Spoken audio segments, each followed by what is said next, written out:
அரசியல் ஆட்டம். அரசியல் பூக்கடையா அல்லது சாக்கடையா? இந்த தலைப்புல பல விஷயங்களை சொல்லிக்கிட்டு வரோம். இந்த எபிசோட நல்ல கவனமா கேளுங்க. ஏன்னா உங்க உயிருக்கும் மேலான வாக்கை திருட வந்து விட்டார்கள் அந்த வாக்கு திருடர்கள். SIR அப்படின்னு சொல்லி சில கரெக்ஷன்ஸ் எல்லாம் பண்ண போறோம் தமிழ்நாட்டுல அப்படின்னு 4ஆம் தேதியில இருந்து கிளம்பிட்டாங்க. நவம்பர் 4ஆம் தேதி.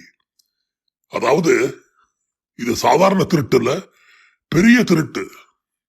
பீகார்ல பார்த்தோம், கிட்டத்தட்ட 65 லட்சம் பேரை நீக்கிட்டு அதுக்கப்புறம் எதிர்கட்சிகள்லாம் கோர்ட்டுக்கு போய் அங்க போய் முறையிட்டு அதுக்கப்புறமாக ஆதாரையும் எடுத்துக்கலாம் நீங்க அப்படின்னு சொல்லி கிட்டத்தட்ட ஒரு 20-30 லட்சம் பேரை திருப்பி சேர்த்துக்கிட்டு அப்படியும் ஒரு 30-35 லட்சம் பேரை நீக்கியிருக்காங்க.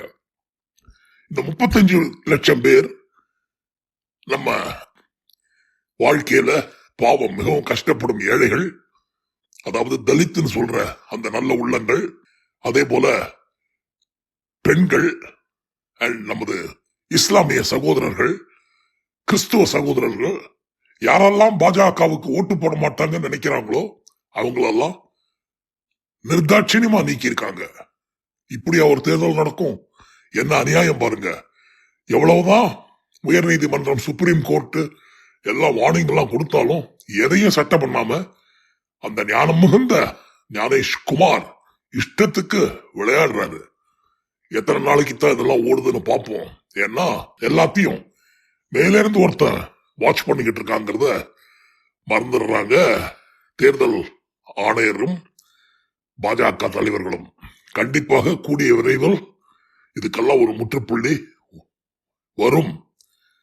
இப்போ 2 நாள் முன்னாடி மகாராஷ்டிரால எதிர்கட்சிகள்லாம் சேர்ந்து ஓட்சோரி வாக்கு திருடி ஆட்சிக்கு வந்து விட்டார்கள் இந்த மகா பாவிகள் அப்படின்னு லட்சக்கணக்கான மக்களோடு சேர்ந்து கூக்குரல் எடுத்த கேட்டோம்.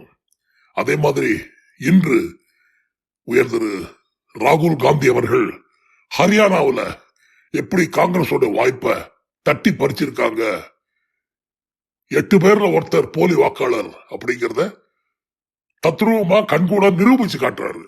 இதெல்லாம் பாக்குற போது ரத்தம் கொதிக்குது, வயிறு பத்திக்கிட்டு எரியுது. நமக்கு இருக்கிற ஒரே ஒரு உரிமை, உயிருக்கு மேலானது ஓட்டுரிமை. இந்த வாக்குச்சீட்டை பறிக்கும் யாராக இருந்தாலும் அவர்களை சும்மா விடலாமா? ஆயுள் பூரா அவங்களை ஜெயில போட வேணாமா? ஆனா எந்த விதமான ஆக்ஷனும் யாரும் எடுக்க முடியாத அளவுக்கு ப்ரொடெக்ஷன் கொடுத்திருக்காங்க தேர்தல் ஆணைய கமிஷனர்களுக்கு.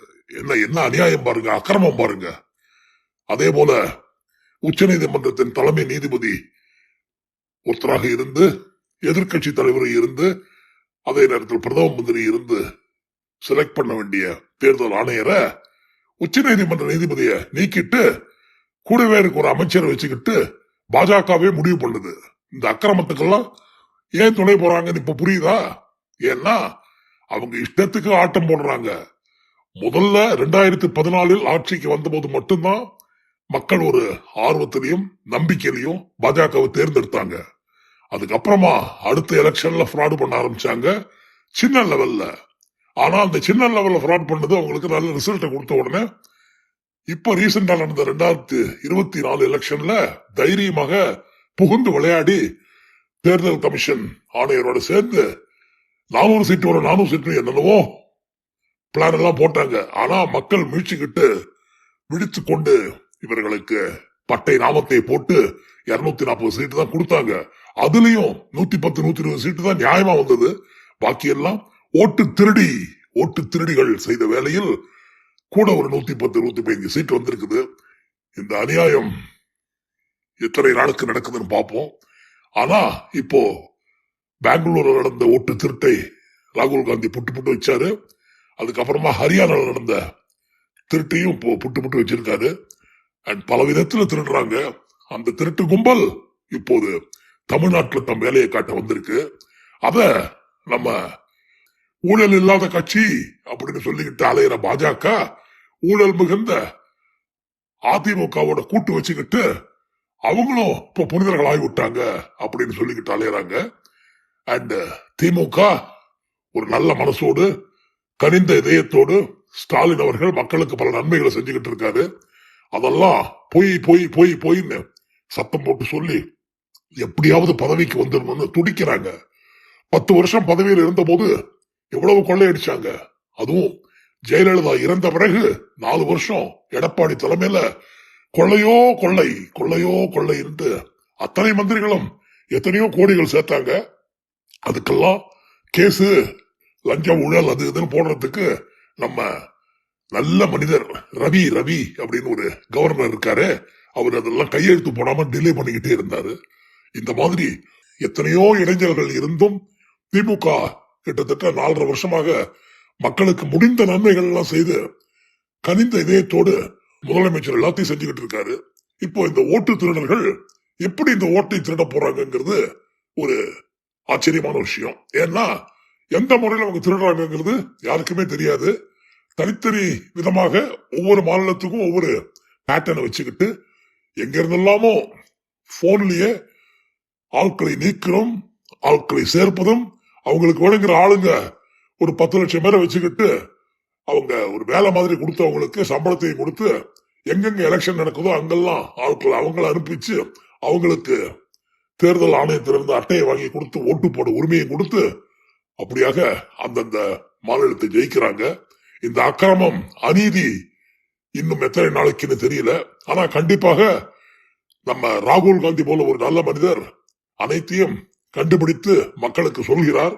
கூடிய விரைவில் மக்கள் விழித்துக் கொள்வார்கள். அவர்களுக்கும் புரியும் இவர்கள் அடிக்கும் கொட்டம். ஆகவே தேர்தல் ஆணையத்துக்கு ஒரு பெரிய பாடமாக இருக்கும். பாஜகவுக்கும் அது மறக்க முடியாத பாடமாக இருக்கும் நிச்சயமாக. ஆகவே தமிழ்நாட்டில் இப்ப வந்திருக்கும் ஓட்டு திருட்டு வேலையை செய்யும் அந்த தேர்தல் ஆணையத்தை கவனமாக பார்த்துக் கொள்ள வேண்டும். திமுகவின் பெஞ்ச் லெவல் ஆபீசர்ஸ், அந்த பெஞ்ச் லெவல் ஆபீசர்ஸ் தான் யார் யாரு நியாயமான ஓட்டு போட உள்ளவர்கள், ஓட்டர்ஸ் லிஸ்ட்ல இருக்கணும், யார் யார் இருக்கக்கூடாதுங்கிறத கரெக்டா கண்டுபிடிக்கிறவங்க. நல்ல காலமாக கட்டமைப்பு நன்றாக இருப்பதால் திமுக போலி வாக்காளர்களை உள்ளே விடமாட்டார்கள் என்பது நிச்சயம்.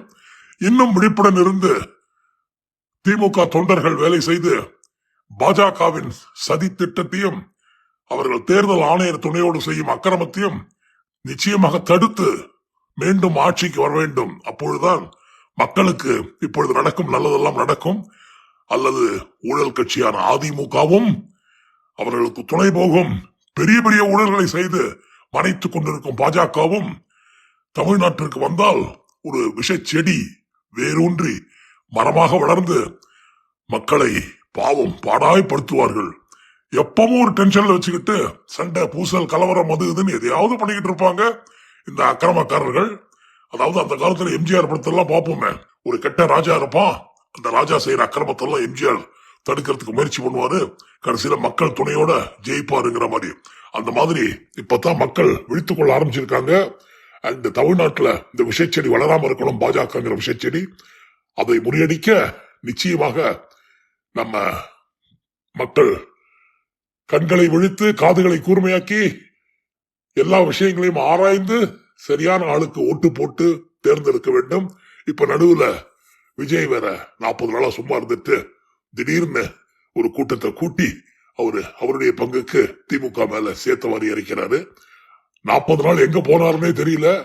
அவரு கரூர்ல நடந்த மரணங்களுக்கு வந்து மன்னிப்பு கேட்க சொன்னது உலக செய்தியாக பரவி இப்படி கூட இருக்குமா? அடேடே, யாராவது அவங்களுடைய தவறுனால இறந்தால் போய் அவர்கிட்ட ஆறுதல் வாங்கிக்கிறது ஒரு வினோதமான விந்தையான ஒன்று. அப்படிப்பட்ட ஒரு அரசியல் தலைவர்.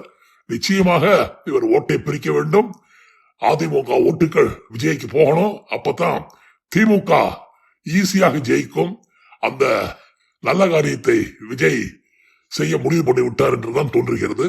ஆகவே ஓட்டு திருடர்களிடமிருந்து ஜாக்கிரதையாக இருக்க வேண்டும். அதுவும் ஞானேஷ்குமார் அவருடைய டீம் எப்படியெல்லாம் திருடும் என்பதை கண்டுபிடித்து நாம் அந்த ஓட்டு திருட்டை தடுக்க வேண்டும். இந்த SIR 30 நாட்களில் 6.5 கோடி தமிழக ஓட்டர் ஓட்டு போடுபவர்களை 3 முறை சந்தித்து எல்லா குறைகளையும் நிவர்த்தி செய்து அவர்களுக்கு ஓட்டு போடும் உரிமையை தருவார்களாம். இதை விட ஒரு கேலி கூத்து ஏதாவது உண்டா? 6.5 கோடி வாக்காளர்களை 3 முறை சந்திப்பார்களாம் 30 நாட்களில். என்ன செய்வது? இந்த கொடுமையை எங்கே போய் சொல்வது? ஞானேஷ்குமாருக்கு உள்ள ஞானம் எப்படிப்பட்டது என்பதை யோசித்து பாருங்கள் என்று கூறி இந்த எபிசோடை முடிக்கிறேன். மீண்டும் அடுத்த வாரம் சந்திப்போம். உங்கள் முகமூடி இளைஞன்.